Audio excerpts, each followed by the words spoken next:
Swamiji, what is integrity? How important is integrity? Integrity is supremely important. I'd say that everything depends upon integrity. But it means to be absolutely true to yourself. Integrity does not mean necessarily being true to what other people want of you. I think that in Germany, for example, during World War II, a person of integrity would not have gone along with the Nazi movement. He would have said, this is not for me. I think we should always have the integrity to think things through for ourselves. And when, when even the whole country is all agitated about something, you should think in yourself, is this really a true value or not? Because many times people are wrong. And there's social, there's societal, there's national, there's family. I had to have the integrity, for example, to resist my parents, who wanted, my father especially, wanted me to become an electrical engineer. That wasn't for me. I had to follow what was true for me.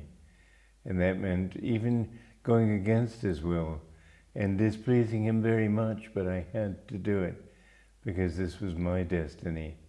We have to have that kind of... I remember my brother wrote a autobiography, which he never published, but it's been available for the family. And in that he mentions that I never even asked my father for permission to come to Yogananda. Well, I would never ask him permission, but God took that problem out of my hands. He sent my father to Egypt, and so I was free to make that decision on my own without having to even consult him. We have to... Integrity means also never to tell an untruth. Whatever you say you will do, do it. Even in little things. For example, if you say, even to yourself, I'm going to buy a newspaper today, and then you decide not to, do it anyway because you said it. In other words, little promises that you make, keep every one of them, even when it becomes inconvenient. Swamiji, what if you're supposed to give something to someone and yet your suppliers let you down? Well, in that case, you can't make...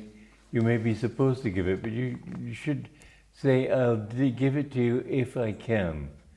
But always have that provision, because although you can't help it, you have to break your word there. It's better never to break it, and better never to put yourself in the position where circumstances will force you to break it. So it's better to say in that case, I will give it to you if I can, I will supply it if it's available. And I think people will respect you much more if you talk that way to them. There's another point here too.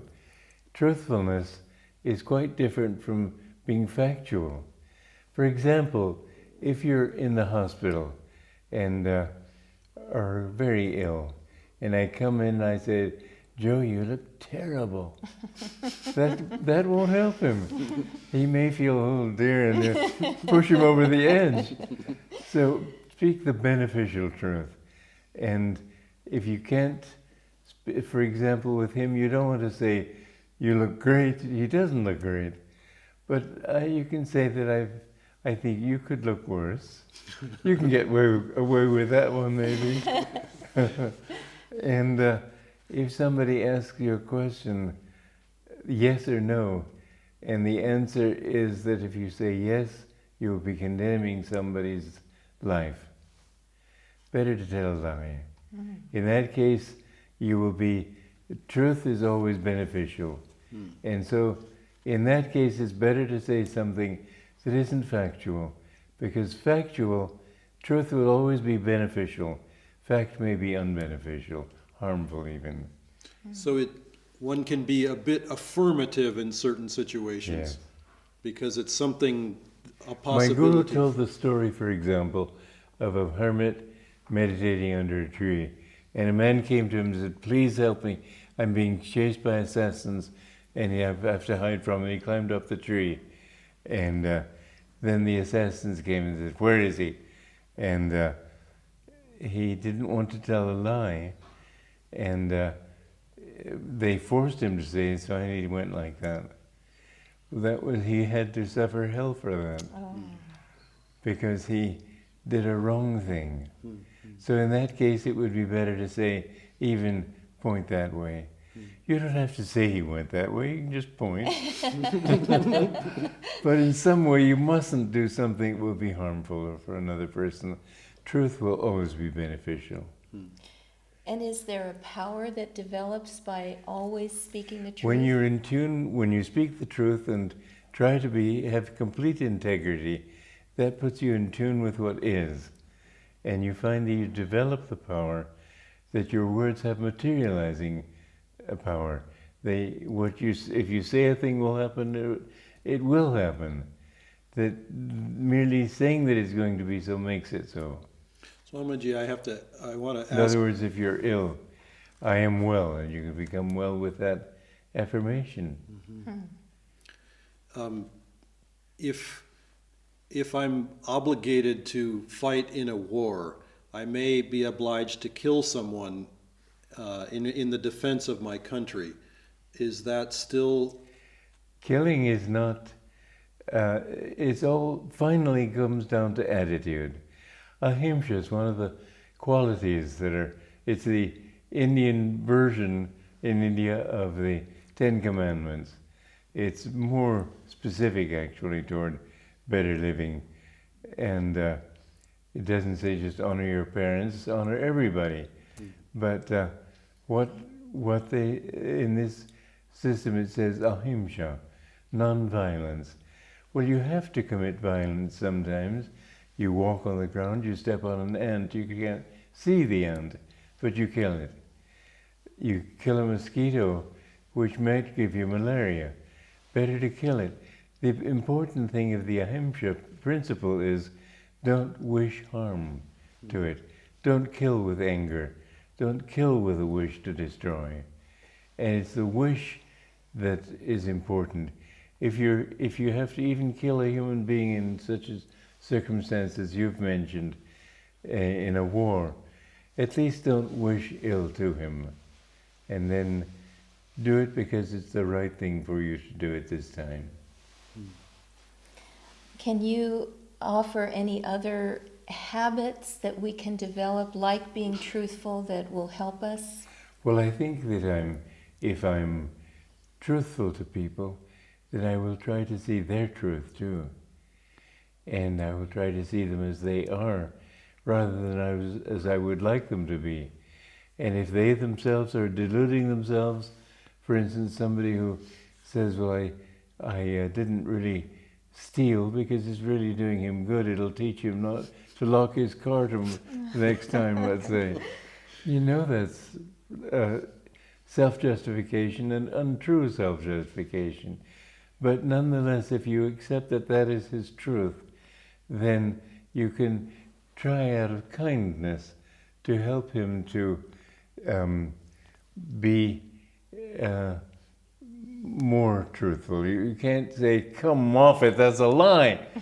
That doesn't help him. That gets him self-justified and very angry. But you can say that, now do you really think that's the way to do it? And bring him more out of respect for him, in other words. I think a part of being truthful is to have respect. To have respect for where other people are, where they're coming from. As like the example I gave you a few minutes ago of in a hospital. He may look terrible, but to say that would harm him. So thinking of his truth, his reality, he needs to affirm wellness. And so you don't want to say something that's untrue and say you look great. You know he doesn't look great. But you could say, well, you could look worse, or I think you can look better soon, or some other thing that you might come up with to help him that way. So kindness, respect, these are important qualities. And I'd say generosity was a part of it too, because a part of respect and kindness is to be generous enough to accept his realities. And that means also with things. If I have something that's mine and I'm willing to share it with other people, then that shows that I have my fulfillment in their fulfillment. I expand myself, my sense of selfhood, to include him. This ego is a delusion. I am not this body. I am not this Swami Kriyananda. I am God in this form. It is in all forms.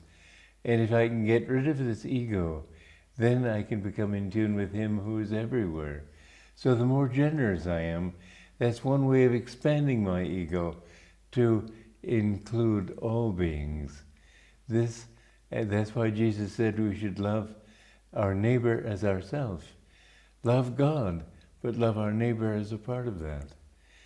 When we have that ability, then we expand into the truth of everything. It's very interesting that these qualities that you're mentioning of generosity, having integrity, being kind to others, implies that there's a centeredness within that you can act from. You're not needing anything yourself. Yes. You're centered in yourself. So how do you achieve that kind of centeredness where you can act I think that always to give up desires, to not wish that this is going to happen or that's going to happen, not to be pleased or displeased by anything, just always take it back inside. Feel consciously that you're centered in yourself. This does not mean self-centered in the sense of egotistical, but to be centered in your higher self means to be in tune with that center which is everywhere. To understand other people's realities, if you understand it from your center, you'll find that then you can tune in to their center. Truth is center everywhere, circumference nowhere. And to attune yourself to your center is to become in tune with all other centers. The more attuned you are to your own center, the more in tune you are with the universe. So letting go of desires is paramount. Yes, and likes and dislikes. Calming your mind. Meditation is one of the most important ways of attaining that calmness. Listen to God and let him work through you. So there's also an element of self-surrender then. Surrender, but I don't mean surrender the way a person sort of with his back to the wall and nowhere else to go says, I surrender. No, self-offering to God. You belong to him. You'll find that in that thought, when you don't cling to yourself, you are free. Freedom is the essence.